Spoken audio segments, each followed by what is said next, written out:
Alright, magandang gabi ulit sa inyo mga ka-action, mga kakampingno at sa lahat natin ng mga viewers Luzon, Visayas at Mindanao all over the world. Welcome naman sa ating panibagong video, panibagong reaction mga ka-action, mga kakamping. Una sa lahat, medyo maingay po ang audio natin. May maririnig po kayo na naglalarong bingo kasi ho may lamay sa kapitbahay namin. Kaya maraming salamat po sa lubos ninyong pag-unawa. So may gusto lang po ako na i-share ho sa inyo mga ka-action. Kumakalat po ito mga ka-action. Pero hindi po ako sigurado, disclaimer lang po ha, hindi po ako sigurado, excuse me, kung ito ba ay naging komento ni Miss Catherine Bernardo. Nakita ko lang po ito sa feeds ng BB Moments ho mga ka-action, na kung saan ito po ang naging mensahe ng nasabing post. No, nakikita nyo po sa screen, nandyan si Mr. President at si Miss Catherine Bernardo. So ayon dito kasi sa post, no, ayon, PBBM, sapol sa banat ni Catherine Bernardo, hindi kailangan ng kamera para tumulong. Umani ng puna si Pangulong Bongbong Marcos matapos kumalat ang komento ni Catherine Bernardo tungkol sa pagtulong na hindi kailangan may kamera. Maraming netizen ang nagsasabing tila may shooting si PBBM dahil sa presensya ng camera crew sa relief operation. Biro pa ng ilan, mas mukhang handa raw ito sa pictorial kaysa actual na pagtulong sa mga nasalanta. O, yun po daw ang naging komento ni Miss Catherine Bernardo.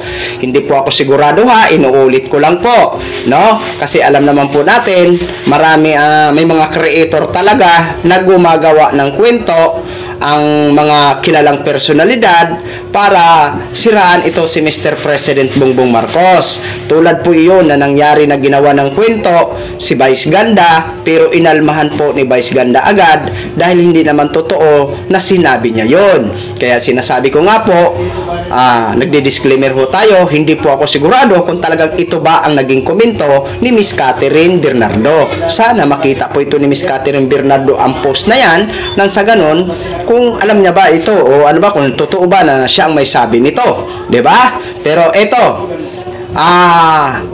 hindi natin isali itong post na to, no? Pag-usapan natin dito sa kung bakit madalas na nakikita natin ngayon ang mga opisyal, ang mga ini-opisyal ay may mga sarili na mga pages at naka-upload na ang kanilang mga ginagawa, 'di ba? Mahalaga po 'yan. Para sa akin mahalaga po 'yan.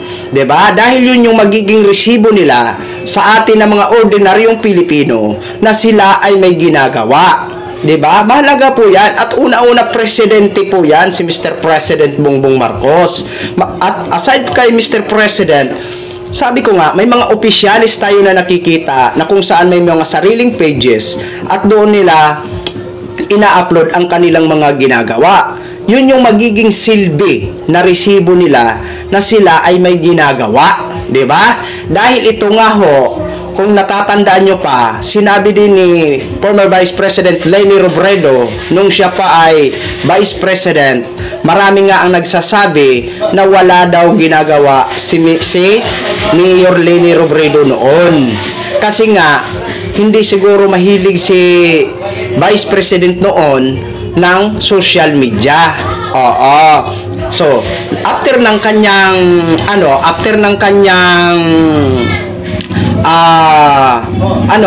ang kanyang pagka-vice president, doon niya palang na-realize na kailangan din pala ng social media. Pero alam naman po natin, no, yung mga nagsasabi noon na walang ginagawa si Mayor Leni Robredo noong siya ay VP, ay fake news nga ho, 'di ba? Alam naman po natin na marami siyang ginagawa, ngunit hindi lang talaga siguro siya nag-aano sa social media noon. Kaya ngayon, na-realize niya na kailangan pala ng social media. Kaya hindi na ho tayo magugulat kung ang ating mga officials, no, ay may mga picture at ina-upload nila sa kanilang mga pages. Dahil yun yung magsisilbi na resibo sa atin ng mga ordinaryong Pilipino. 'Di ba? Kasi ang labanan ngayon dapat sa social media. Hindi ho tayo magugulat kung bawat kilos ni Mr. President Bongbong Marcos ay kino-cover up ng mga mainstream media kasi presidente po yan. Di ba? O, si Mr. President may page. Di ba? O, minsan doon tayo kumukuha ng content. Di ba? May weekly recap siya na kung saan yun yung ginagawa niya every week. So, magsisilbing resibo po yun sa atin. Di ba? Oh, kaya nga ho, ginagawa natin ng content ang kanyang weekly recap para ipakita natin dito sa mga anga-anga na mga anti-Marcos na may ginagawa ang Pangulo. 'Di ba? Kasi hindi naman lahat ng mga anga na mga anti-Marcos ay nakapalo doon sa page ni Mr. President. Kaya hindi nila alam na may ginagawa. Kasi may nakasubscribe dito sa atin na hindi nakapalo doon. Kaya hindi nila alam na may ginagawa pala ang Pangulo. Kaya yun ang naging purpose natin. Di ba? Ganon din po kay Mayor Leni Robredo. Yun din po ang naging purpose natin. Kung ano naman po ang ginagawa niya, ina-upload din po natin dito at ginagawa ng reaction.